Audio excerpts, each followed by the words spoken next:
Hey there, your beliefs can set you free to supersize your business or stop your business in its tracks. Stop you faster than anything you can possibly imagine.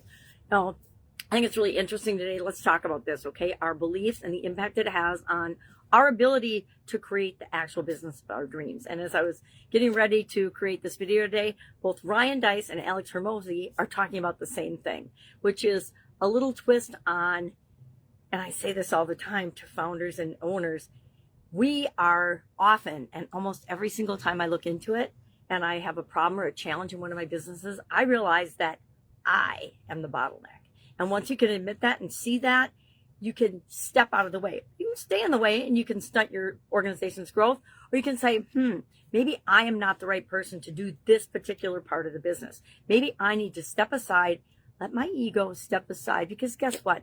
None of us are great at everything. I'm good at some things. I'm okay at other things. And I'm absolutely abysmal at a whole lot of things that it takes to grow and build and supersize a business, right? And so I learned early on in my businesses that there were certain functions of my business I needed to outsource. I needed to outsource the accounting and the detailed inputting of numbers. I needed that information to make decisions, but I didn't have to be the one that was doing all that.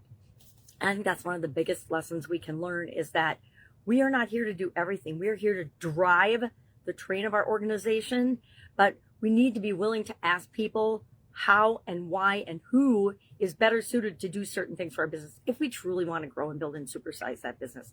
Maybe you're comfortable where you're at and you don't want to grow anymore. Then you can just keep being you and believing what you want to believe, and you never have to even question this. But I challenge you today to look at some of your beliefs with respect to your business. Yesterday we brainstormed and paid attention to and became more self-aware of, what are we thinking? What am I thinking, and how is it impacting my business? Or at least just, what am I thinking? Write it down. What am I thinking? Write it down. And I came up with a very long list of thoughts that are very repetitive for me. Some are really positive because I've created them intentionally. Others, not so much. And interestingly enough, things that I thought I didn't think anymore still pop into my head. My subconscious is still feeding up thoughts about certain things, judgments about certain things that I thought I had long since dealt with. So guess what? Tomorrow we are going to deal with these thoughts and beliefs. And I'd love to say once and for all, but that's not the way human beings work. It's not the way our minds work, our brains work, our lives work. There will always be things that trigger us in positive and negative ways.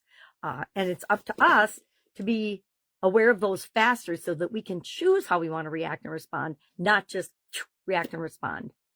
So I was thinking about some of my beliefs and if they're good or bad for my business growth. And of course, some are awesome and some are like, no matter what happens, I know we'll figure it out.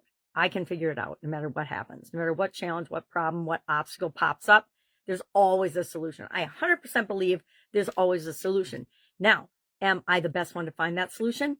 In some cases and instances, yes. In others, absolutely not. If it is an engineering problem, yep, I got it. If it is a processes or systems problem, yep, I got it. If it is a maybe a marketing and messaging problem, depending on what it is, I'm going to defer to people that are just awesome at that, because some of those things feel icky to me. And if it feels icky to me, then I'm not going to do it. And so maybe it's the right thing we need to do. And here's the topic where this came up. It came up in school that you should be DMing people, meaning direct messaging them that you know and inviting them to your platform. And I'm like, yes, there are people I would love to invite to my platform, but I'm just not going to slip into their DMs and bring it up, right? That to me is a relationship killer. And on the school platform, it happens less than it does on other platforms, but it still happens. And people, it's so transparent. If somebody is just trying to sell you something or get you into their thing, it's nauseating to me. So I'm not the person that's ever going to do that, especially in my own school community. But maybe I do need to outsource that to AI or to someone else that can find a way to build relationships. But guess what? A bot is not building a relationship with another person. That especially for higher ticket things, that to me is my thing. I need to decide as much as the other person whether I want to work with them or not. And so do you. So let's think about our business beliefs today and just write them down as you notice what they are. And I guarantee there's going to be a couple that pop up that you're like, oh my God, where did that come from? I can't believe that that popped into my head. But if it popped into your head, it's because you want to let it go. You want to deal with it so that it doesn't pop into your head or your mind or your consciousness at the most inopportune time. Because I'll tell you what, that does happen. That absolutely positively happens. You might be, sitting in a meeting with a ideal client that you want to capture their business, and you will say the stupidest thing that you can't even imagine why you said it. So I haven't done that for a long time, but it has happened, right? So today, just capture and write down and look for the 3 beliefs just that you are thinking of or that pop into your mind the most often today, just like we did with the thoughts. What are the thoughts that keep recurring? And then do the beliefs, and you can go back and look at your thoughts. And I guarantee if you ask yourself, well, where did that come from? You will find the underlying belief. You can always go through the 5 why or the 7 why exercise and dig down to find the root cause of where that belief came from. But we're going to talk about that tomorrow. I'm going to give you a process, a super simple process that you can use to deal with those beliefs and thoughts as soon as they pop up, so that you're not like I was yesterday, just ruminating in certain things that just don't even matter. All right.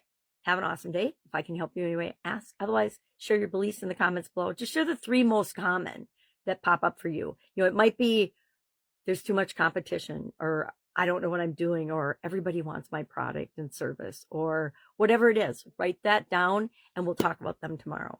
All right. Have an awesome day.